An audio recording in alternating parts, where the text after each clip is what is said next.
Glennon, I haven't been chatting to you in a while. You've been on the Twitches, killing it on the Eternals.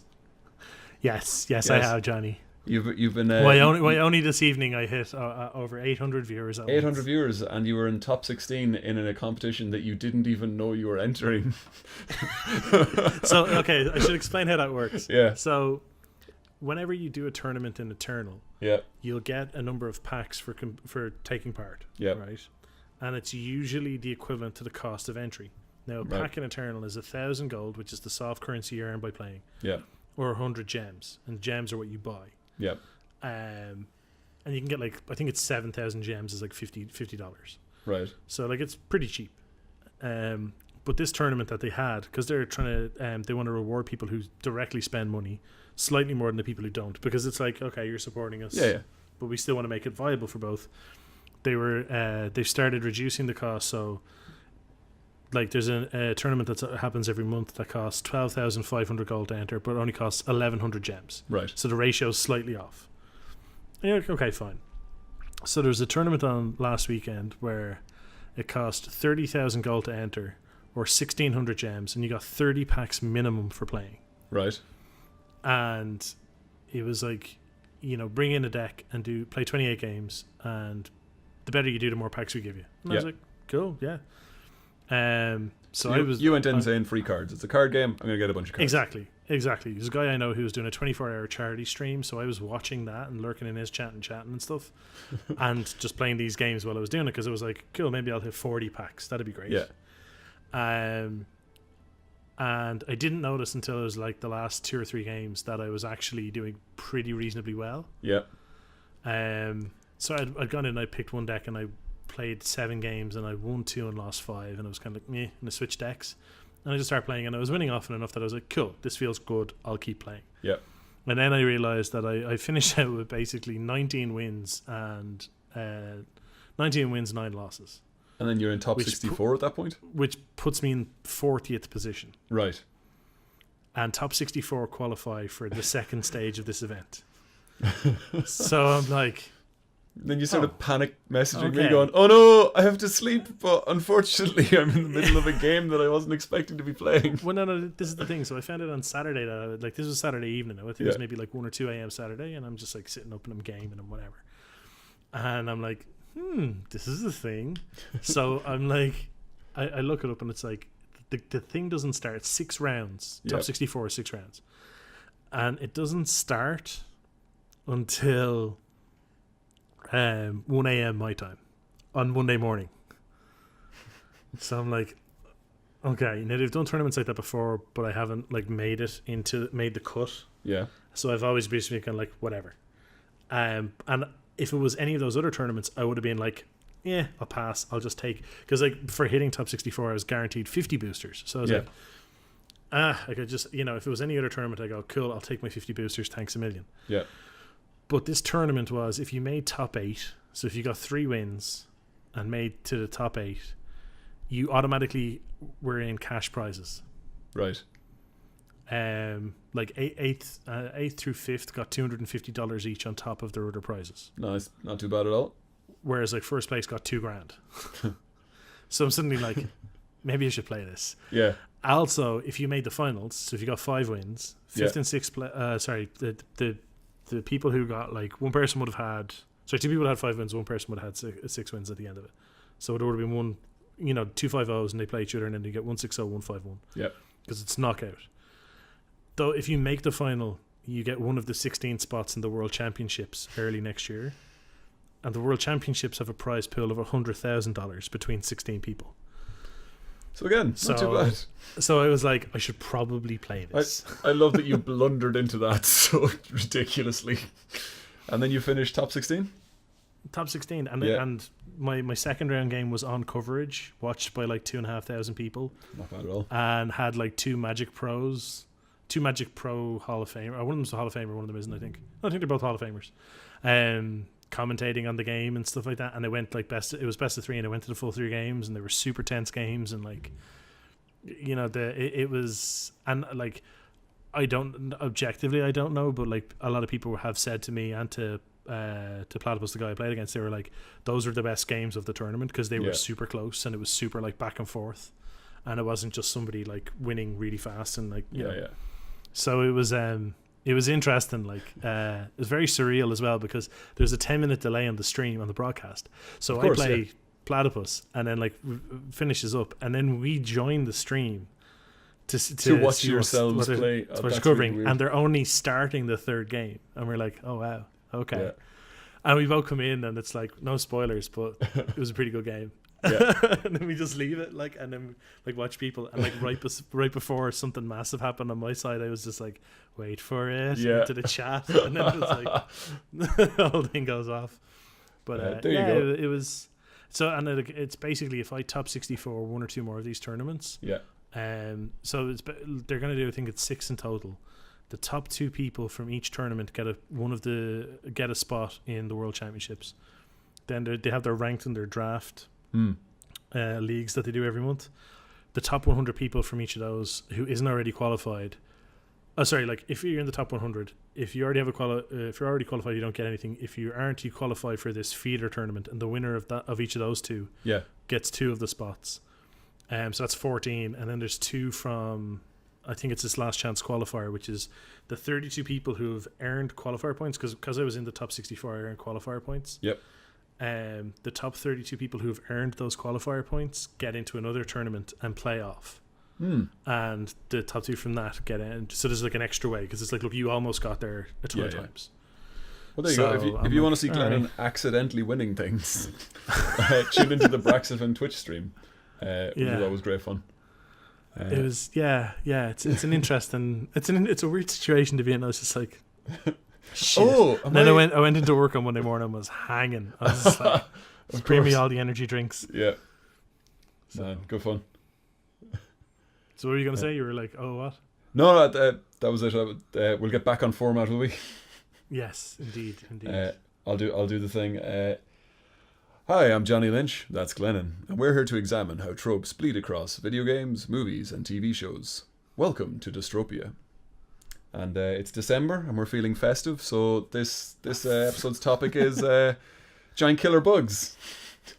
Exactly. Which, you clicked on the thing. Yes, you can read. Yeah. Well, maybe you can't. I'm sure there's actually I'm sure there's a lot of blind people out there who would experience their online content through the form of podcasts, because they're perfect for it. I'm sure they would absolutely be brilliant, in fact. Even so, I'm sure there's a text-to-speech thing to tell them what they're about to listen to. Well, that's true. Yeah. That's true. Yeah. Anyway. Cool. On the movie side of things, I use this as an excuse to watch Starship Troopers again.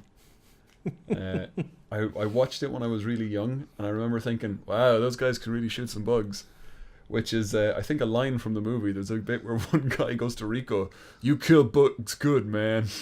And I'm like, that's a straight up line someone wrote. Paul Verhoeven. And this kind of ties in. There's a bridge between this and our last episode where we talked a lot about RoboCop, because Paul Verhoeven makes all the great shitty films. all the great movies where he doesn't answer questions about what they're about, so people can read in and go, "Oh, is it this great satire?" And you're looking at them going, "Probably not, man."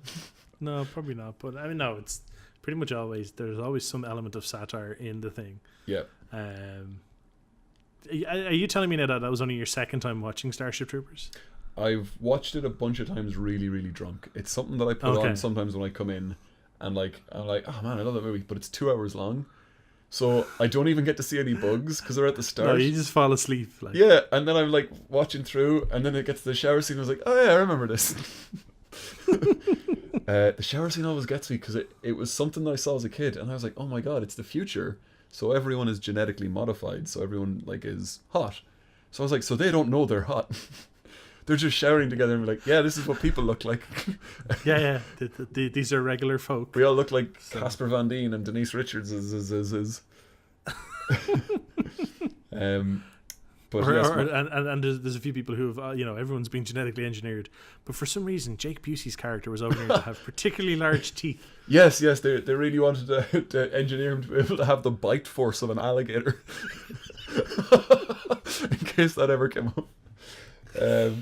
My notable tropable for movies and giant killer bugs is that they are a guilt-free, non-human enemy. It is one that like more so even than zombies and Nazi zombies, you can just stick bugs in and have them as absolute cannon fodder. And that is, I was looking through the trivia on Starship Troopers, and it's very evidenced by the fact that more ammunition was used on this movie than any previous movie. Like, once there are bugs on screen, people are firing and their finger does not come off the trigger. It is just like rows and rows of lads, phalanxes of guys just firing constantly. Actually, I have a notable tropable. Go on. Well, it's not so much a notable tropable as something I found. So when I was reading up and I was just kind of coming up good examples, and I was looking around, I found the term circus people or circus folk. Is that spelled SERKIS? It is indeed. Yes, because I love that. They are often portrayed by circus folk, and it's like Andy Serkis has been such a defining factor in motion capture that he has his own term of people. Yep. And like that makes me irrationally happy for Andy Serkis. That is, I had heard that one as well, and it works for this because Paul Verhoeven would jump out and be the bugs. So anytime people had to fire, he would be jumping around in front of them, going, "Oh, I'm the bug, shoot me." It's such a fun movie, and it came out in 97, so it was 4 years after Jurassic Park, and in my mind, it is the next big good CGI movie after Jurassic Park with like big creatures and big monsters and stuff. It like watching it last night, the warrior bugs, the kind of standard grunt bugs, hold up so well. Their design is perfectly made. Well, that's partially it as well. It's that whole non-humanoid thing. It's because like you're not getting anywhere near a territory where someone goes, well, that's not how they look in real life. Yeah, absolutely. You know, like, because I mean, it's the same thing with the aliens and stuff like that. So like in Alien Resurrection, there's the whole bit where they're underwater, and the bottom of the station's flooding, and it's like they're swimming underwater, and someone was like, that doesn't look real. I remember I was watching that and I was like, what the fuck are you talking about? Don't be stupid. You don't know how these weird xenomorphs no, you can see the CGI, and it's like, how do you know that's not just because they're underwater? Yeah. He's like, there's this weird glow around them. I was like, or it could be because they're underwater. And he was like, maybe, shut up. I'm like, yeah, okay.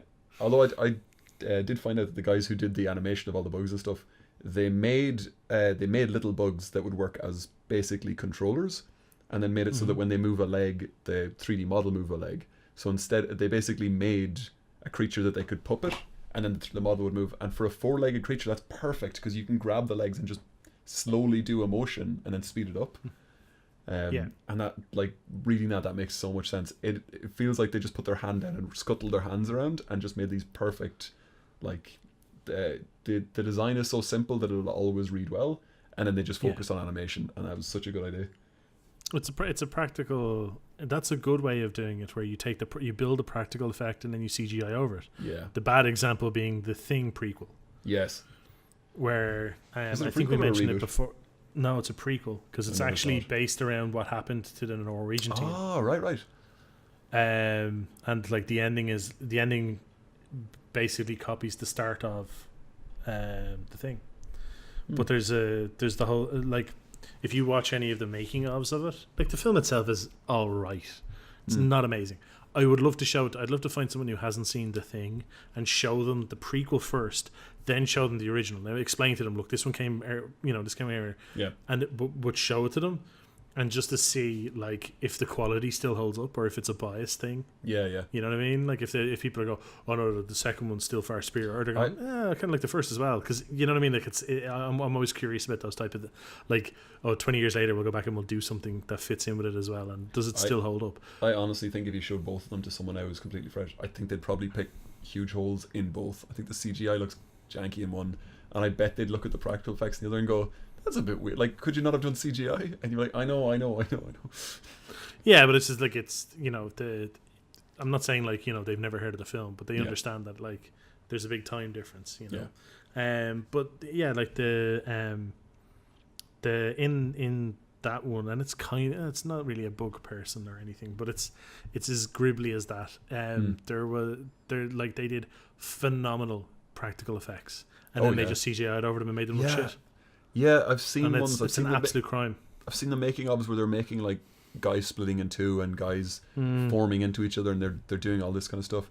And I'd love to see what the original cut looked like. That guys kept saying no, more movement, more this, more that.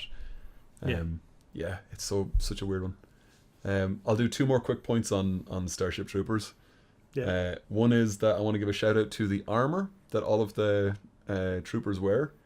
It is one that they'd made so many versions of this armor, so many kind of copies of it, that it then shows up in so many sci-fi shows afterwards. It shows up in Babylon 5, Firefly, Andromeda, Minority Report, Power Rangers, and even the Planet of the Apes remake. That anytime they needed either like fascist bad guys or SWAT teams, they just grab that armor and use it again. And it's one that I always look out for the gun and the helmet. They're really, really distinctive. And I keep seeing them like even to today, and I'm like, that armor must be falling apart at this stage. There's no way they're still getting use out of it. And the other one is the reason I wanted to watch Starship Troopers again is that somebody had told me this theory that there's no evidence at all that the bugs are sending the asteroids to Earth. So in the movie, it starts with these guys, and it's the future. It's the year 2137 or something like that, and everybody's beautiful in the future. It's set in Buenos Aires, but everybody's white. Begin with. Yes, Yeah. And they all have names like I can't think of their names now, but like Rico and Carmen and things like that. So they do have kind of Central and South American names, but everybody's white, and you're just like, yeah, it just feels like the West had just spread and America just spread. And I love the kind of idea that they're a bit fascist. But asteroids are pelting Earth, and they're blaming it on this bug planet at the other side of the galaxy. And if you just read the movie as pure propaganda, there is absolutely no evidence that the bugs are sending the asteroids. Asteroids are crashing into the Earth, and then we want to kill bugs. And you're like, yes, how do I... As they don't believe the bugs are smart at the start of the movie, I don't know how they think they could coordinate sending asteroids that distance to pinpoint hit a planet that's moving.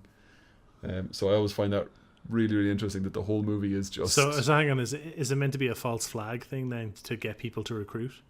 Yeah, it is. I suppose it's not quite explained in the movie, but yes, the whole point is that they're just using whatever propaganda, like they're just hang on. Are you saying that Buenos Aires was an inside job? I'm saying that I'm a Starship truther. Oh, okay. Buenos Aires was an inside job. Okay, good to know. Yes, the Starship Troopers did Buenos Aires. It is genuinely, watching it as pure propaganda, you're like, this is actually an amazing movie, where like loads of very liberal people look at the movie and go pure satire, but loads of really right-wing people and Nazi people love that movie. You're like, yeah, kill them all, and you're like, no, don't you see? Yeah, it's, I don't know. I mean, I suppose that's kind of like the point of the original book as well. Yeah, the original book is, it's very much like anti-fascist, and there's a whole, like, it is established this is a fascist government that is in control. I was under the impression that it was a very fascist book, like it was nearly pro-fascist, that the guy who'd written it came out of World War II and was very much like, violence solves things and war. Maybe I'm misremembering it, but I remember reading up in it years back, and I think it was meant to be more of like a, that whole kind of scathing indictment of it all, like. But I mean, maybe not. I'll give a shout out to a couple of other just creepy crawly kind of things that from other movies. I'll give a shout out to Tremors, mainly because I looked at the Tremors creature again, and it is not, the creature that's in the movie doesn't match the creature that's on the cover. That always entertains me. The creature on the cover is like a dinosaur head coming up through the earth with lots of teeth, and the creature in the movie clearly has a beak. And not rows of teeth. The thing that's coming up underneath it is one of the tentacles. Oh, is that what it is? Yeah, because the way it has the three. Yeah, it's the three-pronged face. Graboids. The graboids. I'm also actually just seeing now that there is a Tremors the Complete Collection DVD, and it includes 6 movies. 6 movies. Yes. And what's his name is in all of them, as far as I know. Yeah, I was going to say there's one dude who's in all of them. It's oh god, it's, what's his name? Fuck, why can't I remember his name? While you're Michael doing that, Gross. Michael Gross is Burt Gummer. I was going to say shout out to Clancy Brown from friend of the show, who was in Starship Troopers. Very very enjoyable just watching that, man. Zim got the brain bug. That's private Zim. Cool. Yeah, and I just love that bit in that film where it's like, put your hand against the wall. What? Yeah. It's like, put your hand against the wall. And I'm like, why can't we just push a button and nuke him? You cannot push a button if you cannot use your hand. So what was over to you? What was your movie choice? Oh my god, sorry. A Tremors film came out in 2018. Did it? September. Fuck. It was released in May 2018. It's called Tremors: A Cold Day in Hell. Oh man, they don't give a fuck with these subtitles anymore, do they? I love them. It's like, the first one was Tremors, obviously. Then there's Tremors 2 Aftershocks, which And kind of worked. You're like, yeah, okay, fair enough. The bugs from Starship Troopers came from a unused design from Aftershocks, which is why I was on the Tremors bend. So you can kind of see their faces. It's what's his name is in it. Fred Ward is in that one. All right. Like, he comes back. He plays. He's what you call it in the first one. Earl. He's the Kevin Bacon's partner. Then you have Tremors 3, Back to Perfection, because Perfection was the town it was in. Oh, of course. Then Tremors 4, The Legend Begins. No, that's terrible. And it's a prequel that features Michael Gross as an ancestor to his original character in the first Tremors film. Is it like the Wild West or something? Like, did they go? It really is. It is exactly. It's the Wild sake. West. Then you have Tremors 5, Bloodlines. Wasn't Bloodlines the name of the fifth Hellraiser film yes, as well? It was. Bloodlines was like Revelations and Origins in the 90s. You just threw it on something or the noughties. Well, that was 2015. And then Tremors: A Cold Day in Hell. But anyway, yeah, no, it's one of the mouth grabby things. Yeah. My giant bug film was Mimic. Oh, I was so hoping you'd do Mimic. The Guillermo del Toro film. The Yes. film that actually basically made me pay attention to who Guillermo del Toro was. And it's about like that. So the basic premise, it's man's hubris. We weren't meant to mess with nature. There's like it's set in New York. It's a 1997 film, so set in New York, and there was like a disease that was transmitted by cockroaches that was killing off kids. So they created the I think it's the Judas strain. It's called. I love writers who are English. You know, yeah, it's the Judas breed. I love people who English isn't their first language, but they're obviously very adept at English. But they come up with all these terms. Sam Lake, who writes the Max Payne games and the Alan Wake game, is the same. They use these terms like the Judas strain, and you're like, oh, to you that's very clever. But that's the thing. That's like, a really hammy fucking name, man. Well, like your man, the guy who wrote it, Matthew Robbins. So he's the writer of THX 1138. Oh, right. George Lucas. Yeah, his first. He was also one of the writers who worked on the Jaws film, Close Encounters of the Third Kind. But he was like uncredited on a lot of these, and then was credited later for whatever reason. I think he was working another job, and he was like, just pay me under the table. Yeah. Certainly, what it seems like. He was also like, he directed a couple of things. He directed Batteries Not Included, if you remember that film. Was that a film or a documentary? No, it was a film. Batteries Not Included. It's about these tiny little robots. No, I'm thinking extraterrestrial living spaceships. No, I'll have to look that one up. I'm thinking of Small Soldiers. Oh, okay, and he was the writer for Crimson Peak. Ah, right. So it's like he works a lot with Guillermo del Toro. Yeah. But yeah, so there's like there's this disease that's killing off kids, and it's killed hundreds of children, and literally to hammer home the whole thing of man was not meant to interfere with nature, Dr. Peter Mann, deputy director of the CDC. No, it's like he's the guy basically. He's Mira Sorvino's boss. Yeah. And she uses genetic engineering to create this Judas breed. So it releases an enzyme that kills other. Sorry, it speeds up the metabolism of other cockroaches, causing them to starve faster than they can eat. right? And it's like, oh my god, isn't that amazing? And it basically like wipes out the disease, and everyone's brilliant. But then like, then it jumps forward 3 years, and it's like there's these things, and they look like people, but only at a distance. So these big And 6 foot the lads, these big Yeah, mimics. go on. Yeah. Like they look like they're people, essentially giant cockroaches. yeah. And it's shown that it's the thing that makes them look like people is like their wings that they pull around them. And it looks like they're wearing a big duster jacket or a long coat or something. Exactly, yeah. And there's a like Subway shoe shiner, and he's got this autistic kid, and the autistic kid, when people walk by, he can tell by the way they're walking what size their shoe is and what their thing and what make a shoe. So You know, I haven't seen this movie in a while, but I remember this kid as the kid who knows all the shoes. And, like he's yeah, like, pretty much. but he's like, I didn't recognize that guy's shoes, and I really wanted one of the adults turned to him and goes, "Kid, you don't know all the shoes. It's fine. Don't worry about it." Yeah. And it's like, but that's the thing, and it kind of weirds him out. Yeah. But like then like the your woman Mira Sorvino's character, who I can't remember her character's name, who's like working at this point, and she's like, you know, these guys come to her and they're like, you're always on the lookout for bugs and shit, and she's like, yeah, and they're like, oh, we found this weird bug down in the subway, and it's this weird looking cockroach, and she tests on it, she realizes it's a similar breed to the Judas breed, but she's like, this is impossible, we only put out all females. Again, coming back to this whole Jurassic Park thing, right? And it's only meant to have a lifespan of a few months. And then they find an even bigger version, and they autopsy it and find that its organs are fully formed.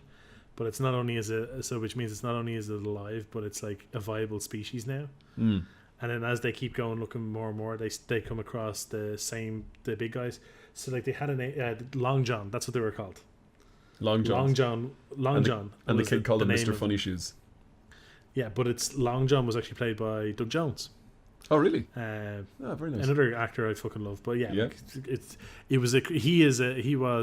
I'd almost say he was the original circus folk. Yeah, I would absolutely from say the that. 90s, like. But yeah, Mr. Funny Shoes, yeah, fucking hell. But like, there's a whole thing with it, like that. It's, you know, they got to track it down, they got to stop it. But I just love the idea that it was like, yeah, it's like, no, you brought this shit on yourself, and it was super satisfying. Like, yes, it was the man was not meant to meddle in this. Oh, absolutely. The fly. There's a whole bunch of stuff where it's like insects are the least human thing you can think of. Again, going back to like they're easily cast enemies. The idea that this thing we could do something to ourselves that would make us more insect-like is horror. Yeah, and basically they have to do a whole thing where like they go down into the abandoned subway tunnels, and they're like, you know, we got to find the nest and find the colony and wipe them out and all the rest. But it's like, and you know, I think it's just it's really really well done. I think it was one of those, obviously it's a horror film. Yeah. But it was one of those horror films that, like, when I watched, I was like, I was more fascinated than freaked out. Yeah, I think a lot of because it was a lot of Del Toro stuff does that. Yeah, and that's, like I said, that's what made me kind of go, well, what else has this guy done? Like, I went back years later. I watched it, I think, in 98 or 99 when it came out in video. My dad went and rented it out for me, and me and my mate Sean, because we would have been, if it was 98, I was like 15. Yeah. So me and him used to just, like, we'd do like film nights, and someone would just crash in the other person's spare room, and we'd order pizza and watch films. Yep. And it was always like, my dad would be like, going to the film, we're like, here, can you get these 3 horror films? And be like, all right, be back in a minute. Because we grew up facing the video store. Yeah. So he, like, I remember watching that and just being like, you know, you get the odd bit where, like, you know, after each film we turn to each other and go, what you think? And he'd be like, not great. Or I'd be like, yeah. I remember watching that and going, that was really fucking good. Yeah. Now, you know, apparently it's like, it's whatever rating now is not considered that good, like, but it's no. Like, I loved it at the time. I just thought it was like, it was one of those ones that's like, I want to see more of this. And it was a really good example of the horror thing of infer the bad guy, don't properly show him. Yeah. Which is good, because a lot of horror films, they do that whole thing of like, oh, we're gonna do that for the first half of the film and now you can see it. Yeah. But in this, like, they almost showed you it, but it was always in silhouette. which I really liked. Yeah, it's a handy one with bugs as well, because you can ramp up by very literally just doing like cockroaches on the ground, and then the next scene of the horror is like some giant kind of dog-sized creature, and then you can go all the way up to like something like the lights flicker and something is on the wall that's like nearly human-sized, where like that is a good if there are bug enemies, that is a good way of kind of ramping up over the course of a movie. Yeah. But that was my main film. The other one I want to give a shout out was actually Men in Black 1. Yes, I have that written down as well. For Edgar. Yeah, it's such played by Vincent D'Onofrio. Yes, the Kingpin himself. Private Pile.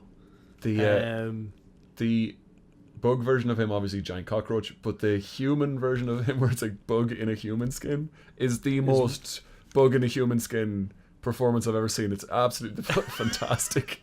It's the greatest thing I've ever seen. It's one of, it's like it's. I honestly rate it as like in terms of like action comedy or like just like it's one of the best bad guys ever. Yes, it's just like the lines it has and the way he does the walk. Yes, the whole thing of like he doesn't know how to walk properly, and I'm just like, this is incredible. First time I watched it, I was nearly crying. I was laughing so hard. Like every time he came on screen, I was just like, this is phenomenal. But yeah, I thought that was really well done. It's so good. It's him looking for him, drinking the sugar water, pulling his face back, walking. Is that better? Because presumably he's got multiple legs down in each human leg. So the terrible walk is so good. It's trying to like manipulate it, and you're just like, no. But yeah, it's just I always like that. It was just one of those things that when I saw it, I was like, well, this is just ridiculous, and I love it. Yeah. So. But yeah, so that'll be my films. Cool. For video games, I'll jump right in with my notable trouble, which is insect caste system in video games. So usually, if you've got a human army, we'll have our infantry and then our like guys driving tanks, then we'll have our air support and everything like that. But in video games, if you're doing insect bad guys or an insect race, even if it's something you can control. All of the creatures do it with their own bodies. So like the warriors will have blades for hands. The things that are artillery will be bugs that can fire something over a long distance. Like their abdomen will open up, or they'll emit some sort of plasma or something like that. Yeah. Like the artillery bugs in Starship Troopers. And this like the ones where this works in, it works in first person shooters where you've got like the dudes who are opposite you, where it's like the warrior guys. So it's in Halo, the all of the different, is it the Covenant, the Locusts in Gears of War, and then Half-Life, like all the different kind of creatures. But it's really interesting in RTS games, because then like Command & Conquer, Tiberian Sun, StarCraft obviously with the Zerg, FTL, and even Warhammer 40k with the Tyranids. You like their bodies are the thing it is. They don't drive tanks, they are tanks. They don't have like helicopters, they are the flying creatures. But then some of them are psychic and can like control you and puppeteer you, and then there's always the queen or the leader that is the thing, and it just works really well. Where it's like, no, we don't have to do any vehicles, and it works really well in the RTS games, because if you've got multiple armies, it's just so good to be able to see them from a distance and go, oh, that's the bug army. I can instantly tell that's the Geiger-esque horrible bug army, and I can kind of tell by looking that that's probably like a tank creature or something like that. Yeah, there's like when it comes to games, like, so you mentioned the Warhammer 40k when it's more obviously tabletop, though they do show up in some of the computer games, and I always thought the storyline behind them was really good, but it's kind of weird in that when you go to get the models for those, there is a very distinct range of models. Like, this is what each one looks like, this is what they did, this is how they behave. But in the lore is so much better, but it's like near impossible to do in any type of like outside of a persistent TV show or a film series. I don't think you could show, because the whole idea is that they are all they care about is getting biomass. They just want biomass. Yes. So they land on a planet and they eat everything. Yeah. They kill everything and eat it, and then everything that they eat, like all the little small stuff running around, the hormigants and the termagants and the gene stealers, they all essentially get absorbed by the bigger creatures. They get absorbed again and absorbed again, and the whole idea is that it's it has a hive mind, and it is able to create whatever it needs based on the environment it's fighting in. So they have their set ones that you see over and over again, but if the planet was significantly different from their normal fighting things, certain things just shouldn't be there, or they should have 10 legs instead of 2. Yeah. Or you know what I mean? It's obviously it can't be done properly, when in a what's essentially a toy range, but it's still from a lore perspective. I always really like that idea where it's that whole, insects are kind of, in a lot of ways, they're the pinnacle of evolution. Yeah. On their evolutionary branch, they are the pinnacle of it, because they've, you have the whole thing, cockroaches will be one of the 2 things that'll survive a fucking nuclear apocalypse. It's because they don't need to evolve anymore. Yeah. Cockroaches and tardigrades. Oh, I thought it was going to be some horrible joke about some celebrity that was unkillable, but go on. Kid Rock's fucking pancreas or something. No, tardigrades. The little little bear guys. They're so cute. Yeah. They'd be huggable if they were roughly the same size as me, and then I saw Star Trek Discovery and went, oh my god, no. Yeah, exactly. But yeah, so I always like that whole thing when they emphasize it, where it's not only have they become it's not necessarily an evolutionary dead end, it's an evolutionary pinnacle. Yep. But what's the next version of it? It's being able to adapt in a heartbeat to any environment, which is what the Tyranids do. I always kind of like that. It's the one, sometimes if you're kind of dipping into different lores or different kind of universes, the Warhammer 40k one, just the term Gene Stealer, I'd never played a tabletop game with those guys. I'd play them just with Space Marines and stuff. That term Gene Stealer, I was like, that is my mind is immediately thinking up what that could possibly be. That's such a cool name, such a evocative kind of thing where I'm this isn't just about this battle. There's more. I can see what these guys' motivation is nearly. Yeah, there's the whole thing when the storyline what are called the Gene Stealer cult. So they infiltrate, and they'll usually abduct one person and they implant. They basically, it's kind of it's a nod to Geiger, but they have the internal mouth, they're the secondary mouth. But what it does is they ram it down someone's throat and implant a seed inside them. And what that does is that starts turning the person into a Gene Stealer. So rather than it bursting out of your chest, it starts to transform you. But as you transform you start hearing the hive mind, you come under its influence, and then you start bringing more people in. So it's almost like this zombie effect where you're trying to, or body snatchers effect where you're trying to, spread. So there's this whole thing called a Gene Stealer cult where people worship them and all the rest. Because they're because the Gene Stealers are meant to be the forerunners of an invasion. So when the Gene Stealers show up, it means that everything's going to go to hell in the next month or so. So if they show up, it's well, if I worship them, maybe they'll spare me. It's that type of thing. That's really interesting. They hit so many beats of the kind of the classic tropes for these kind of weird insectoid others. Invaders. Yeah, it's weird. I love it. My only other one for video games is I've got just a story from when I was playing through Resident Evil. Oh no, in fact I wasn't. My friend Christopher was playing through Resident Evil, and he hated spiders. He absolutely hated them. He fucking couldn't stand them. So anytime there was a bit where a panel open or something crawled out from under a table or something happened, he would just pause the game or save it or just leave it. Or there's times where he would pause the game and leave the computer on for 2 days and call me over, and I would have to beat that bit. This was a dude who was 15, and then he could keep playing, and he's like, no, absolutely not. And I was like, I need to teach your mum or someone how to play this game just so that you can get past these bits.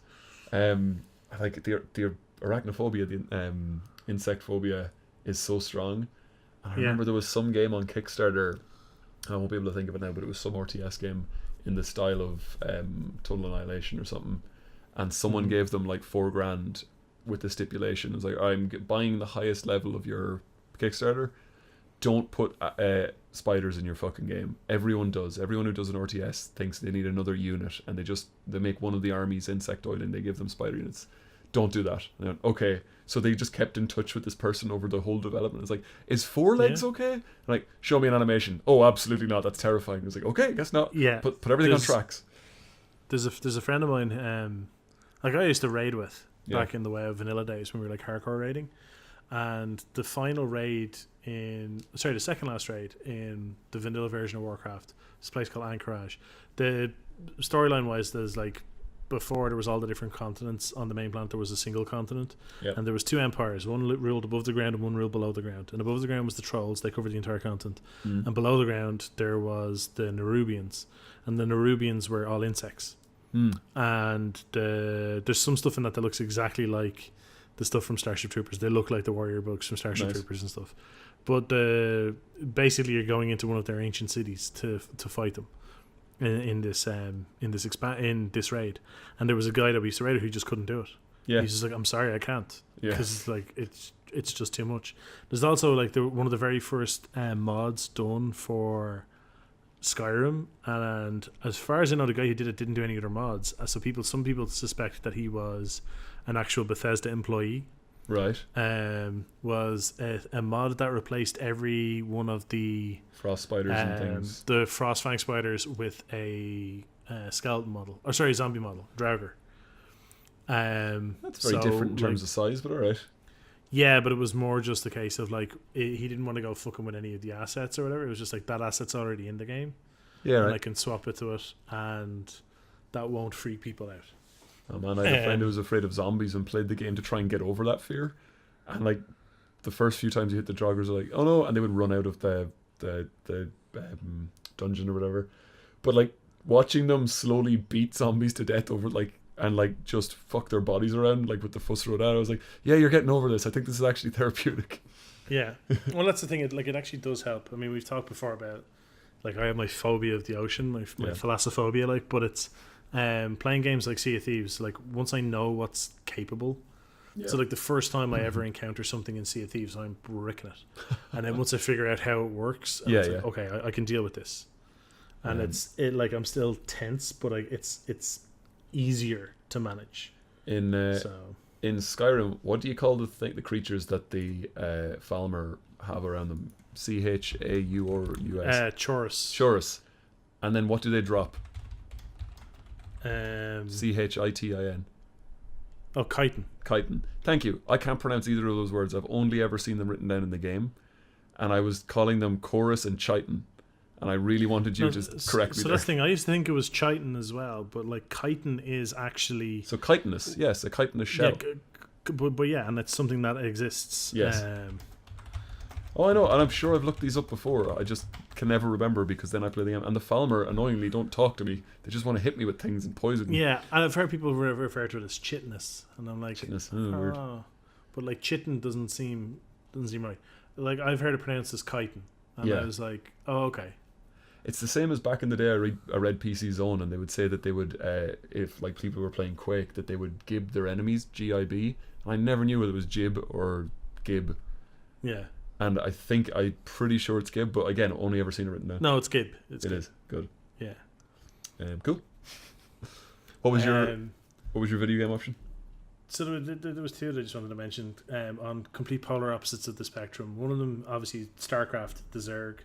Yep. And when I first saw the Zerg, a lot of people when they see the Tyranids from Warhammer, they go, oh, that's just a rip off of the Zerg. But again, it's this whole thing of like, no, it's the other way around. Yeah.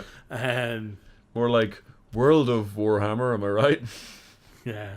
But when I saw it, I was like, more in number 2 than in number 1. But I just love that whole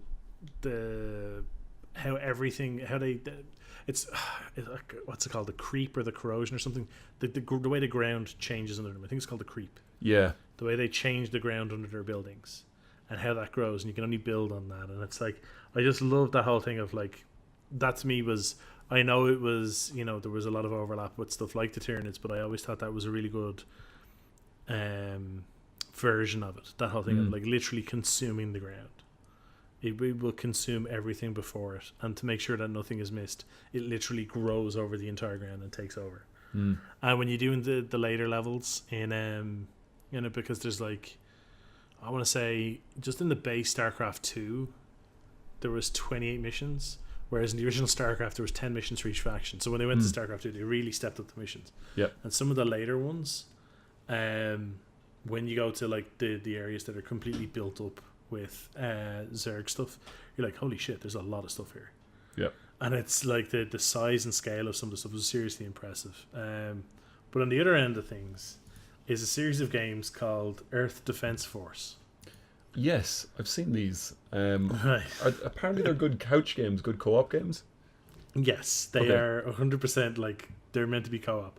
Cool. They are the basically like it's made by a group called Sandlock Games. It's a Japanese game company, and I don't even think they've that many. Like, I doubt there's that many employees and stuff like that. Because whenever you see their games, particularly the Earth Defense Force ones, there's basically Earth is under attack by giant bugs. Yeah. But they're normal bugs, just scaled up. Yeah, you don't see a lot of that since like the 1950s atomic kind of movies and stuff where they literally just had tiny scale models with an ant crawling on it. You don't see a lot of that anymore. That entertains me hugely. Yeah, and it very much feels like it's a nod back to the old 60s type of like 50s and 60s things like them and all those things. And it's like a third person shooter, and you have different roles you can play, and like it's chaotic and it looks really poorly made, but it's really fun. Yeah. I love a good one that was released. Go on. The most recent ones have had like online co-op. Yeah. And they're just like they're fantastic, but they're so stupid. Yeah. But they're fantastic. Like they are the closest you'll get to a proper B movie in gaming. Because they're good. meant to look bad. They look horrible, and they play like, but they play actually quite like the actual mechanics are fairly simple, and it's not that.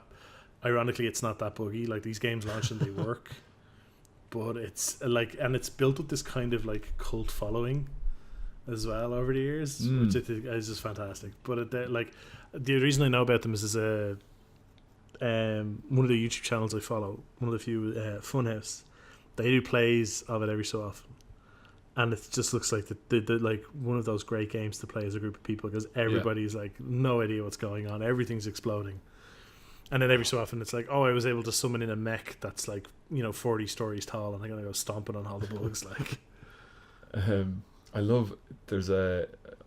I was reading something about like high concept movies, and the high concept is just the quicker you can describe it. You can describe it in a sentence as high concept. So possibly the most high concept movie of all time is Snakes on a Plane. Or Hobo with a Shotgun. Yes. I love games like that, like Mech Commander. Like, it's everything you need to know is there in the name. Earth Defense Force, just the picture on the cover where it's a guy just shooting into the sky as bugs come down. I'm like, no, I know exactly what I'm going to be doing. I'm on Earth. I'm going to be defending it against things not on Earth. Yeah, and it's great just because of how bad it is. Yeah. So. Oh man, I love B-movie games. There's a Demolition Derby game. It's not called Demolition Derby. I can't think of the name of it. I'll have to look it up. Destruction Derby or one of those? It's one of those, but it was on like Xbox years ago, and it had a whole challenge thing, and some of the challenges were like drive, slam into something, fly out the windshield of your car, and then knock down these bowling pins. And just they had all these physics shit built into it, and it but they had a cheering audience around it while you basically murder yourself. And I was like, this feels like Death Race 2000 or something crazy like that. Yeah. Well, like the most fun parts of games like Burnout were when they did the crash challenges and stuff like that. Yeah. It's like caused the most destruction. It's like, okay. Yeah. Yep. So great TV. stuff. TV.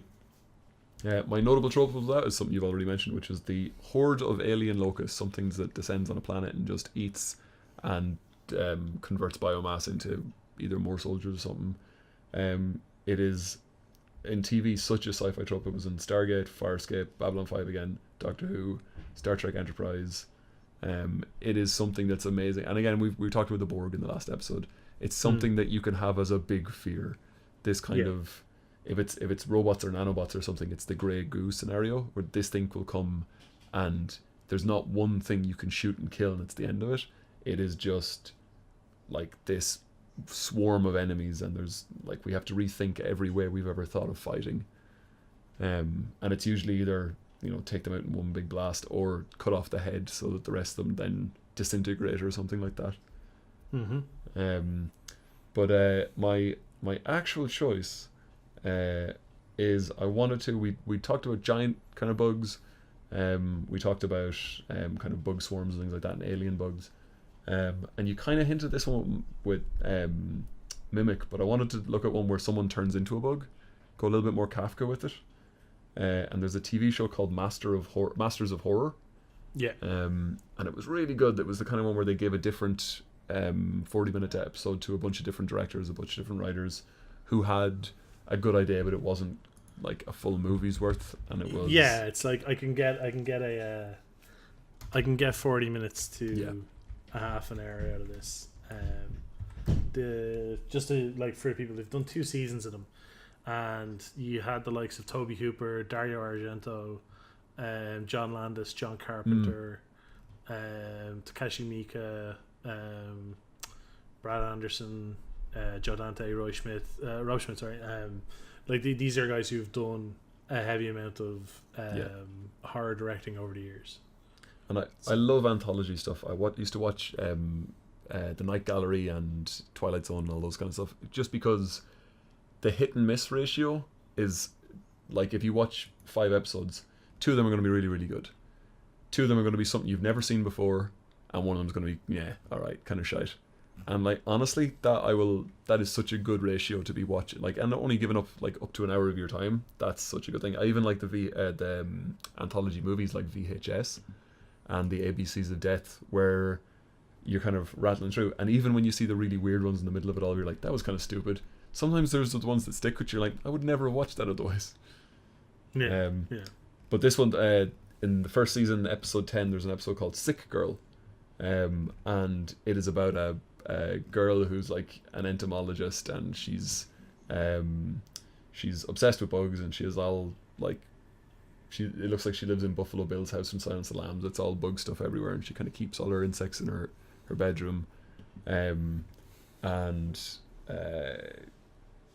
do the kind of B-movie schlocky things of doing a couple of jokes every so often, which always entertains me. So like, someone rings her and she goes, "Don't bug me right now," and hangs up the phone, and you're like, very funny. But eventually she starts going out with the girl, who is an artist and all this kind of stuff, and somebody sends her this strange insect which she's never seen before, and it gets into her girlfriend and is like nipping her at the ear and using this weird proboscis to get into her brain and stuff and do the whole body puppet thing. But it just hits every single beat of body horror and insect horror. So it's got the Invasion of the Body Snatchers mind control. This thing is in her lives in her pillow and interferes with her brain every night. Her body starts changing, the girlfriend's body starts changing, she starts getting really, really sick, and then she starts having these really weird moments of lucidity where she's manic and like jumping around the place. You even get this was a big one in like the 90s, where it was like the monster's eye view of like the camera with like a fisheye lens, and kind of all the silvers are popped and all the colors are popped, and it's like flying around on the ground, chasing a pet around, chasing the dog, and then they find the dog has been eaten and stuff like that. But they even then towards the end of the movie have like the girlfriend start like sprouting hairs and these weird creatures, and her final metamorphosis into this big creature. And a dude comes in to try and rescue the main girl, and like gets pinned to the wall, and she clamps down his head, and like they're even doing the praying mantis woman eats a dude's head kind of trope. There's so many amazing bits in that episode, and it's genuinely quite a disturbing episode. Like there's every bit of it, like when a bug bit goes into someone's ear or into someone's belly button, you're kind of sitting there going, oh, this is super weird. And it does end on a really, really weird moment where like the bug wins, but it ends on such a weird stinger. And that's another amazing thing with these anthology shows, that you can do really weird or dark or completely out there endings that you wouldn't get away with in a movie, or you wouldn't get away with in something that has a big proper budget, where the 2 women have now been infected with this strange bug creature, and it cuts to them completely idyllic. They're over their things. They don't look like bugs anymore. They're both sitting on the couch. They're holding hands together. They're watching TV, and they're both just ridiculously pregnant, like really, really over the top pregnant, clearly full of the young of whatever this creature is. And it's the bug that was there all the time is sitting on their shoulders, plugged into the bolts of the back of their necks, and they're like gazing longingly at each other, just zombified. And then it like plays beautiful music, sweeps across the room, and cuts out. And you're like, oh my god, That was just the weirdest scene of all. Fair enough. But yes, that is one that stuck with me when we were doing the bug stuff. The body horror, be it The Fly or the kind of not John Carpenter, who did The Fly?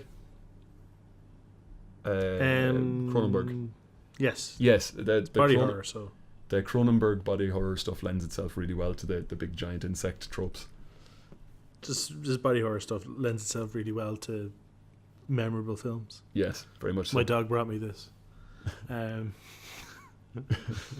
Sorry, just that line. Yeah. My dog brought me this. Okay. Instantly, if anyone knows what you're talking about, they're just like, oh God, yeah, right. Yeah. What was your TV? There was a few. Like, I mean, it's been a fairly common staple of sci-fi TV. Yep. So like in Babylon 5, the shadows, which were like the main bad guy throughout, were essentially 5 foot tall spiders. Yep. And their ships kind of looked the same as well. There was a TV series from way back when, I think it was 95 or 96, that was originally planned for 5 seasons but only made it through 1 because of ratings and stuff. It was a thing called Space Above and Beyond. Right. And all the way, like, they basically told they were getting cancelled and they tried to wrap everything up at the end, but it was like, up until that point, you thought the enemies were these giant, like, bipedal insects because their armor looked very insectoid and all the rest. But then you're like, oh no, that's just an environmental suit, and you're like, oh okay, never mind. I remember that being a big disappointment. Yeah. And then like in go on. No, go on. What were you gonna say? I was gonna say, was there a Buffy episode where there was a dude who was just maggots? Like a dude who was made up of thousands and thousands of maggots or something. Probably. That does sound very Buffy. It's like a D&D trope or something. The monster who is made up of lots of tiny creatures. Yeah, and they did it in Constantine as well. There's a demon who's made up of all. It's not just bugs; it's crustaceans as well. Oh yeah. It's weird. Go on, anything that does not have normal flesh, I think is what it was in Constantine anyway. And then there was one that the main one that I wanted to talk about was in Stargate Atlantis. So the main bad guys in Stargate Atlantis are called the Wraith, and they're humanoid. They're about 6 foot tall, long pale white hair, and there's 2 types. There's drones who have this weird covering on their face, so there's no facial details, and then there's like they're the ones who can who can talk and think. And they actually, if you look at their features, if you see a picture of them, it's based on a shark. It has this weird kind of like shark nostril thing going on. And the teeth, and they feed through their hands. They have this thing where they can basically stick their hand onto your chest and absorb your life essence out of you. But it was revealed over the course of the 5 seasons that it was like, because they were like, oh, we never figured out where the Wraith came from. And it's what it is that they're there's a bug called an Nereidus bug, and if it bites you and it infects you with this thing, it basically affects you with a retrovirus that turns you into one of them. And I thought it was a really interesting way. It's like a really interesting behavior, like, for thing, because the way it's billed in the series is that they're not necessarily like, they're seen as the bad guys because they feed on humans. Yes. But the way it's illustrated, who hasn't fed on an old human the odd time? Well, you know, what you do in your own time is up to you. But the way it's explained is that, like, they hibernate for centuries at a time, and when the population of the galaxy gets high enough, they wake up. So they're almost like, and they feed until the population drops below a certain amount, and then they hibernate again for centuries. So they're essentially a population control. Yes. So that they act almost like a force of nature rather than a specific, it's not like it's 100% malicious. It's like they have to feed. And if they don't feed, the sensation drives them insane. Like, it feels like they're being constantly set on fire. Yeah. And it's this other thing of, like, I really liked that there was like, yeah, this is all because of a bug, but they don't have that bug-like appearance or anything. But it was like the way they hibernate and then come to, it's like it's based on cicadas and all this type of thing. There's a whole hive mind system to them. There's, like with the drones, the ones that their faces covered are controlled by the other the non-drone wraith and stuff like that. And I was just like, it's kind of an interesting take on it. And I do like that when they specifically didn't set out to make them the bad guy. It's like, yes, these are the guys you're going to be fighting against, but there will be other bad guys in the series. It's the whole thing of like nature has made them this way, and they are. I mean, like it's almost like a force of nature how they operate. I like. There are so many bugs and creatures and stuff that infect other creatures, and either like the weird things that replace the tongues of fish and just live in Oh, that thing freaks me out. Yeah, it's that the thing weirdest. freaks me out. Or the things that get into like rats and make them wander towards cat pee and stuff like that. The bug controlling a host and then rewiring the host is such a weird trope. And honestly, I'd happily watch more of that. Like I'm sure it's explored in lots and lots of different sci-fi things, but I still can't get enough of it. Yeah, and I mean, like in Stargate Atlantis, they brought it out, and it comes up occasionally, but like, and it is this kind of recurring plot point on how they're trying to work on it and why these guys will sometimes work with them, because they're like they will work with the humans occasionally because like if a bigger threat comes along, they're like, yeah, we're not evil, we're doing this because we have to, but like this is something, okay, this is a big bad guy who's going to kill everything, and that's obviously nobody wants that. So that was my main one. The other thing I just wanted to quickly mention was in '96 when they rebooted The Outer Limits, the first episode was an adaptation of George R.R. Martin's book, The Sand Kings. Oh, I didn't know that. Yeah, because he was the one who wrote The Sand Kings, but this was an adaptation of it. It's not as detailed, obviously. It's like it diverges a lot from the story, but I would recommend both the episode and the series. I want to say Beau Bridges was in it. Hang on. Was that the Outer Limits that Forrest Whitaker was the sort of presenter of? I might be thinking of something else. Probably. It was 95. And yeah, The Sand Kings is like, it was a double length thing. It was 92 minutes. So it was released as well afterwards as like as almost like a standalone film. But it's Beau Bridges is the main character in it. Interesting. But it was like the original story. The Sand Kings was a short story that was published in a book called on a publication called Omni. I think it was a magazine. It was one of those like things, but he wrote it back in like the 70s. It won the Hugo Award for Best Novelette, the Nebula Award for Best Novelette, and the Locus Award for Best Novelette. And it's as far as I know, it's his only one that's won both the Hugo and the Nebula. The Hugo and the Nebula are kind of like two of the three big ones in sci-fi publishing. So like if you get either or it's considered very good. If you get both, it's considered like, oh well, this must be fucking top of the line type of thing. It's the Hugo, the Nebula, and obviously the Oprah Winfrey Book of the Month Club. I'm familiar. Yeah, but the what you call it, the original storyline isn't even set on Earth, whereas the TV series is set on Earth. It's set modern day and all the rest. Like, so it's definitely something I would recommend. Yeah. I'll give it a look. It's good. I love digging those up. Outer Limits is one that I haven't actually gone through. I kind of started way back when with the anthology stuff. Forrest Whitaker did the Twilight Zone in 2002, by the way. But yes, I will absolutely start on the Outer Limits stuff and start with that one. Yeah, cool. That's about that's everything on my list.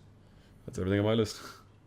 Pretty much. I've got a note here that just literally says, "Why does Mr. Crab have 4 legs when he's a crab which should have 6? Why does Squidward only have 6 legs when he should have 8 or 12? I guess." So. No, Squidward has he does have. I think he does have 8. Does he? I think each of his feet is 2 together. Yeah, but then he only has 6, including his 2 arms. Okay, good point. It just. Why would they not just do 4 for everybody? It's just, why did they take 2 legs off everyone? I know I was for animation, but that was the last thing I'd written, and just like, well, yes, that was very quickly scribbled. Cool. Fair enough. I think that's everything. That's everything. If you like the podcast, tell a friend. If you don't like the podcast, then why did you listen for 50 minutes? And then tell a friend. Yeah, obviously tell a friend. Is there anything else? Yeah, no, I think that's it. That's everything. I have my Twitch thing. Johnny just released a game. Yeah, go play Star Trek Fleet Command, and I worked on that for a bit too. But it's a very good game. You should play it and rate it and tell us we're great, and be friends with me because I'm a nice person. Yeah, there you go. Cool. Take it easy, guys. Thanks a million. Have fun.